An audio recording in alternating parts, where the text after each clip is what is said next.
안녕하세요. 매일매일 보험보상과 손해배상에 관해 유익한 정보를 드리는 보베로TV입니다.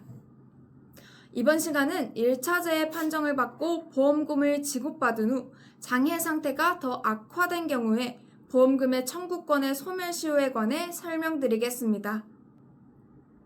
우선 판시사항을 보면 재해장해 보장을 받을 수 있는 기간 중에 장해 상태가 더 악화된 경우에는 그 악화된 장해 상태를 기준으로 장해 등급을 결정한다고 보험약관에 규정한 경우, 장해 상태가 악화된 경우 추가로 지급받을 수 있는 보험금 청구권의 소멸시효는 그와 같은 장해 상태의 악화를 알았거나 알 수 있었을 때부터 진행한다고 한 사례입니다.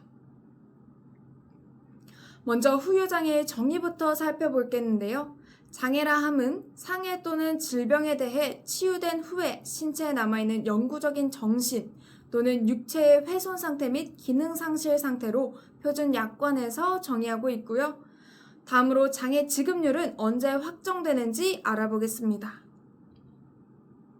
정신행동 장애 등 몇 가지 예외 상황을 제외하고는 일반적으로 장애 지급률은 상해 발생일 또는 질병의 진단 확정일로부터 180일 이내에 확정되지 않은 경우에는 상해 발생일 또는 질병의 진단 확정일부터 180일이 되는 날에 의사 진단에 기초해 고정될 것으로 인정되는 상태를 장애 지급률로 결정합니다.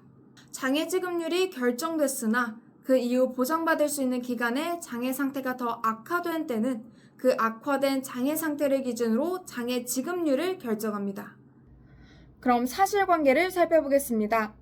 피보험자는 2002년 10월 3일 오토바이를 타고 가다 이 사건 교통사고를 당했고, 원고는 2003년 5월 15일 피고의 장애 등급을 제5급으로 인정하고 그에 따른 보험금 2,500만 원을 지급한 후 피보험자는 2006년 1월 11일 자신이 2004년 10월 23일경 야유회에서 운동을 하다 하반신 통증이 재발하는 등 당초의 장애 상태가 더 악화됐다고 주장하면서 원고에게 장애 등급 제3급에 해당하는 보험금의 지급을 청구한 사건인데요. 그렇다면 원심은 어떻게 판단했을까요? 원심에서는 피보험자가 이 사건 교통사고 발생일로부터 2년이 경과했고, 이로써 보험금 청구권의 소멸시효가 도과했으니 피보험자가 청구한 악화된 장애에 대한 보험금 청구권은 이유가 없다고 심리했습니다. 그렇다면 원심의 심리대로 이 사례에서 보험사는 면책 판단을 받았을까요? 아니면 다른 이유로 부책을 판단했을까요? 대법원의 판단 살펴보겠습니다.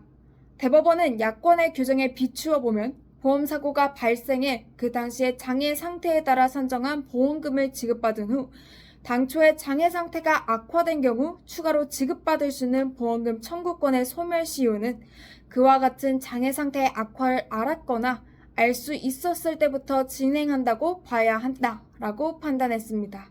따라서 피고가 이 사건 교통사고 발생일부터 2년이 경과한 후 악화된 장애 상태 부분에 관한 보험금 청구권을 행사했다는 이유만으로 위 보험 청구권의 소멸시효가 완성됐다고 판단한 원심의 심리는 보험금 청구권의 소멸시효에 관한 법리를 오해하거나 심리를 다하지 아니한 판결에 영향을 미친 위법이 있다고 적시했습니다. 정리하자면 이 판례에서는 재해장애 보장을 받을 수 있는 기간 중에 장애 상태가 더 악화된 경우에 그 악화된 장애 상태를 기준으로 장애 등급을 결정한다고 보험약관이 규정한 경우 보험사고가 발생해 그 당시의 장애 상태에 따라 산정한 보험금을 지급받은 후 당초의 장애 상태가 악화된 경우 추가로 지급받을 수 있는 보험금 청구권의 소멸시효는 그와 같은 장애 상태의 악화를 알았거나 알 수 있었을 때부터 진행한다고 판단한 사례입니다. 유익한 보험 공부 시간이 되셨나요? 그럼 오늘도 끝까지 시청해주신 구독자 여러분 감사합니다. 다음에도 유익한 주제로 찾아뵙겠습니다. 고맙습니다. 저희 구독자님께서 카카오톡 상담으로 통상의 바다 사정과 입주, 할인, 경찰, 그리고 소송의 사건에 따라서 원스톱 플러그인으로 사건을 해결해드리고 있습니다. 저희 보베로TV의 상담을 원하시는 시청자께서는 대표전화 1551-0248 그리고 카카오톡 홈페이지 폰메일을 통하여 상담하여 드리고 있습니다. 보험보상 손해배상에 관하여 최선을 다하겠습니다. 감사합니다.